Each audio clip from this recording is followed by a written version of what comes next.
सभापति महोदय, आपका बहुत बहुत धन्यवाद।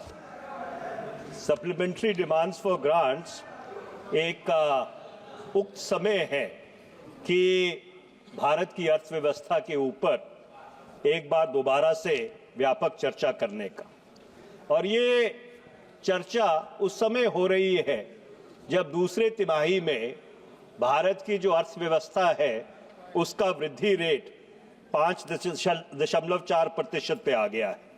आरबीआई का अनुमान था कि अर्थव्यवस्था 7% से बढ़ेगी।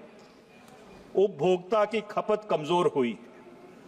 निगमित आयकर में 2019-20 में कटौती करने के बावजूद जो निजी निवेश है वो निजी निवेश बढ़ा नहीं है। गवर्नमेंट कैपिटल एक्सपेंडिचर की बैसाखी के सहारे ये अर्थव्यवस्था चल रही है। इस वर्ष 15,01,890 लाख करोड़ का सरकार की तरफ से कैपिटल एक्सपेंडिचर होगा, पर जैसे ही सरकार ने इसके क्रम में थोड़ी सी कमी की है, अर्थव्यवस्था के ऊपर उसका सीधा सीधा असर दिखना शुरू हो गया है। भारत का जो निर्यात है वो कम हुआ है। गुड्स जो का क्षेत्र है उसमें जो भारत का शेयर है पूरी दुनिया की अर्थव्यवस्था का वो सिर्फ 1.8% है, और सर्विसेज में वो शेयर 4.3%। इस परिप्रेक्ष्य में सरकार सदन के समक्ष 87,762.56 करोड़ की मांग लेके आई है, जिससे जो सरकार का वित्तीय घाटा है या जो सरकार का खर्चा है वो 39,08,276.56 करोड़ पर 56 लाख करोड़ पर पहुंच जाएगा। सभापति महोदय, कोई भी अर्थव्यवस्था 5 बिंदुओं पे खड़ी है। सबसे पहला सेविंग्स बचत, दूसरा कंजम्पशन खपत, तीसरा इन्वेस्टमेंट निवेश, चौथा प्रोडक्शन उत्पादन, और पांचवा एम्प्लॉयमेंट यानी रोजगार। और इन्हीं पांचों मापदंड के ऊपर भारत की अर्थव्यवस्था के, और दुर्भाग्यपूर्ण तरीके से कहना पड़ रहा है, पर कच्छे उड़े हुए। फरवरी 2024 में जब वित्त मंत्री एक कथाकथित श्वेत पत्र लेके आई थी, उस समय भी मैंने कुछ आंकड़े दिए थे, और मैं वो आंकड़े आज इस सदन के समक्ष दोहराना चाहता हूं। वर्ष 2013-14 में जो सेविंग्स टू जीडीपी रेशो था इस मुल्क का वो 34% था। वर्ष 2023-24 में वो घटकर 31% रह गया है। जो प्राइवेट फाइनेंशियल कंजम्पशन एक्सपेंडिचर है, जिस उपभोक्ता खपत की मैंने पहले बात की थी, वो 2013-14 में 60% था। 2023-24 आते आते वो 55% पे गिर गया। इन्वेस्टमेंट टू जीडीपी रेशो, जो निवेश अर्थव्यवस्था में होता है, 2013-14 में इन्वेस्टमेंट टू जीडीपी रेशो 33.8% था। 2023-24 में वो 29.6% पर गिर गया है। जो gross capital fixed capital formation है वो 2013-14 में 31.3% थी। 2023-24 में वो गिरकर 30.8% महज रह गई है। और जो बेरोजगारी दर है वो 2013-14 में 5.42% था, 2023-24 में बढ़कर 8% हो गया है। नवंबर 2024 में ये जो बेरोजगारी दर था ये 8% था। सरकार ये कहती है कि हमने 2015 और 23 के बीच 25 करोड़ लोगों को गरीबी रेखा से ऊपर उठाया है, पर मैं सरकार को यह बताना चाहता हूं कि वर्ष 2004 से लेकर 2014 तक 27 करोड़ लोगों को गरीबी रेखा से ऊपर उठाया गया था।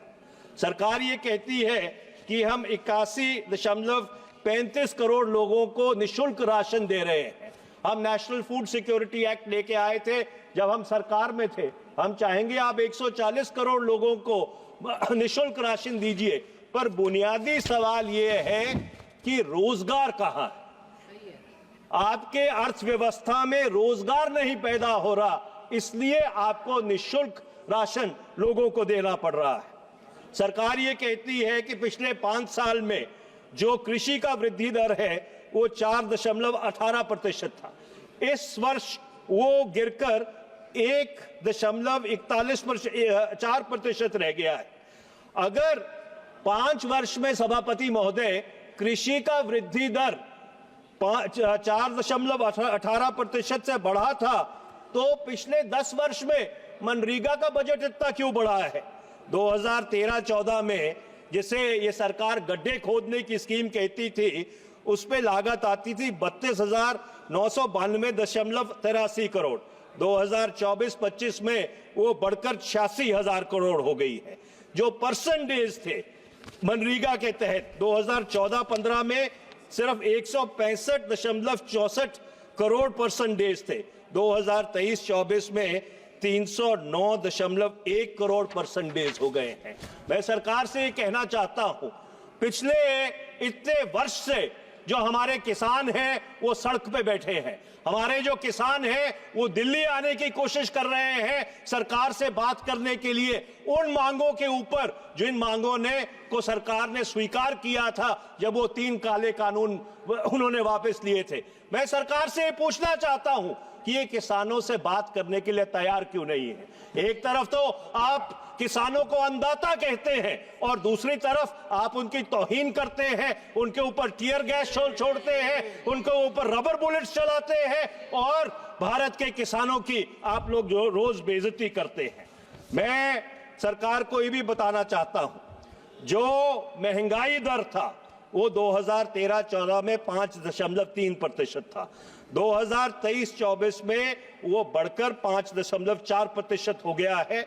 और सरकार का जो कर्ज है सभापति महोदय, 31 मार्च 2012 को वो 55,87,150 लाख करोड़ था। 31 मार्च 2025 को वो कर्जा सरकार का बढ़कर 181,68,456.91 करोड़ हो जाएगा। 10 साल में आपने भारत की आने वाली पीढ़ियों के ऊपर 112,85,394.83 लाख करोड़ का कर्जा बढ़ाया है। मैं ये पूछना चाहता हूं कि सरकार ने ये जो पैसा है ये किस चीज पे खर्च किया है, अगर आज अर्थव्यवस्था पूरी तरह से चरमरा रही है। मैं जीडीपी ग्रोथ रेट की बात करता हूं। 2005 से 14 तक जीडीपी ग्रोथ रेट 6.8% था। 2015 से लेकर 24 तक गिरकर 5.9% रह गया है। जो फिस्कल डेफिसिट था सरकार का 2013-14 में महज 5,02,858 करोड़ था। 2023-24 में यह बढ़कर 16,53,070 करोड़ हो गया है। मैं सरकार से पूछना चाहता हूं, वित्त मंत्री यहां से उठ के चले गई, अगर सरकार 16-17 लाख करोड़ रुपया मार्केट से उठाएगी अपना खर्चा चलाने के लिए, तो जो निजी क्षेत्र है उसको पैसे कहां से मिलेंगे? आप निजी क्षेत्र को बढ़ाने की बात करते हैं, जब निजी क्षेत्र को क्रेडिट का एक्सेस नहीं होगा, सरकार ही सारा पैसा इकट्ठा करेगी अपना खर्चा चलाने के लिए, तो भारत की अर्थव्यवस्था किस तरह से बढ़ेगी? और मैं सिर्फ 2 आंकड़े और देना चाहता हूं। 26 मई 2014 को जो डॉलर का रेट था रुपए के मुकाबले, वो 58 रुपए और 58 पैसे था। और उस समय ये कहा गया था कि डॉलर का रेट प्रधानमंत्री की उम्र से ज्यादा तेजी से बढ़ता है। आज सभापति महोदय वो डॉलर का रेट क्या है? 84.87 पैसे, 84 रुपए और 87 पैसे। पर हम ऐसी अभद्र भाषा का प्रयोग नहीं करते जो उस समय हुआ करती थी। आखिरी में मैं महंगाई की बात करना चाहता हूं, क्योंकि जो भारत की अर्थव्यवस्था है 140 करोड़ भारत के लोगों के लिए, वो उनके रोजमर्रा का जो बजट है, जो घर का बजट है, उस पर निर्भर है। 2014 में एलपीजी का सिलेंडर 410 रुपए का हुआ करता था, 2024 में वो 803 रुपए का है। पेट्रोल 71 रुपए लीटर हुआ करता था, आज 94 रुपए 77 पैसे लीटर है। डीजल जिसकी सबसे ज्यादा खपत हमारे किसान करते हैं 55 रुपए लीटर हुआ करता था, आज 87 रुपए और 66 पैसे है। आपके सरसों का तेल 90 रुपए लीटर था 2014 में, आज 165 रुपए लीटर है। आटा 2014 में 22 रुपए किलो हुआ करता था, आज 55 रुपए किलो है।